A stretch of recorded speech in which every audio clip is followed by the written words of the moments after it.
Assalamualaikum warahmatullahi wabarakatuh. Perkenalkan, nama saya Cutpun Alihendrita dengan NPM 240637836, mahasiswa Magister Kenotariatan Fakultas Hukum Universitas Indonesia. Dalam kesempatan kali ini, perkenalkan saya untuk menjelaskan secara singkat mengenai hasil tesis saya yang berjudul Peranan PPAT dalam menjamin kepastian hukum tanah pusaka tinggi, analisis putusan Mahkamah Agung nomor 2488 KPDT 2024. Secara ideal atau dasolen, sistem pendaftaran tanah nasional melalui PP nomor 24 tahun 1997 dan PP nomor 18 tahun 2021 bertujuan menjamin kepastian hukum melalui administrasi dan sertifikasi. Tanah komunal adat, termasuk tanah pusaka tinggi, pada prinsipnya juga diakui dan dapat didaftarkan, serta hukum adat Minangkabau merupakan bagian dari sistem hukum nasional. Namun, dalam kenyataannya atau dasein, banyak tanah pusaka tinggi yang belum terdaftar, sehingga rentan terhadap pendaftaran sepihak dan penerbitan sertifikat tanpa persetujuan kaum. Sistem pertanahan formal kerap mengabaikan legitimasi komunal adat. Kondisi ini menunjukkan adanya ketidakharmonisan antara mekanisme pendaftaran tanah nasional dan perlindungan tanah adat komunal, sehingga diperlukan standar verifikasi adat untuk menjamin kepastian hukum dan keadilan adat. Penelitian ini penting karena PPAT memiliki peran kunci sebagai pejabat umum yang membuat akta otentik, yang kemudian menjadi dasar pendaftaran tanah. Apabila PPAT tidak menerapkan prinsip kehati-hatian, khususnya dalam memverifikasi aspek adat, maka potensi sengketa di kemudian hari menjadi sangat besar.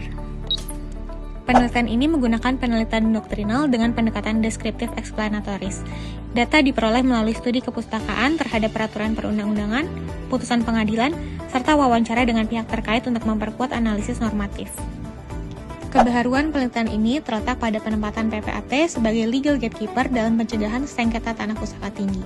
Penelitian ini menegaskan bahwa konflik tidak semata muncul pada tahap penyelesaian sengketa, tetapi berakar sejak tahap awal pendaftaran tanah, khususnya pada saat pembuatan akta oleh PPAT.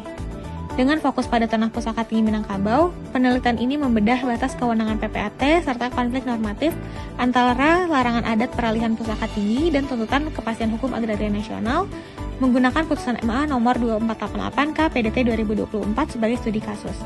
Selain itu, penelitian ini mengaitkan peran PPAT dengan dana tanah ulayat atau DTU sebagai instrumen preventif sesuai Permen ATR BPR nomor 14 tahun 2024. Penelitian ini memberikan manfaat bagi PPAT sebagai pedoman penerapan prinsip kehati-hatian dalam pembuatan akta atas tanah yang berpotensi merupakan pusaka tinggi, bagi BPN dan pemerintah daerah sebagai dasar penguatan integrasi hukum adat melalui data tanah ulayat, bagi masyarakat hukum adat sebagai upaya perlindungan hak komunal atas tanah pusaka tinggi.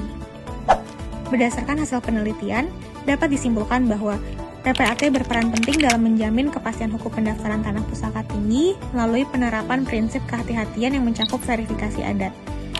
Sengketa dalam putusan Mahkamah Agung nomor 2488 KPDT 2024 menunjukkan lemahnya integrasi hukum adat dalam proses pendaftaran tanah sejak tahap awal.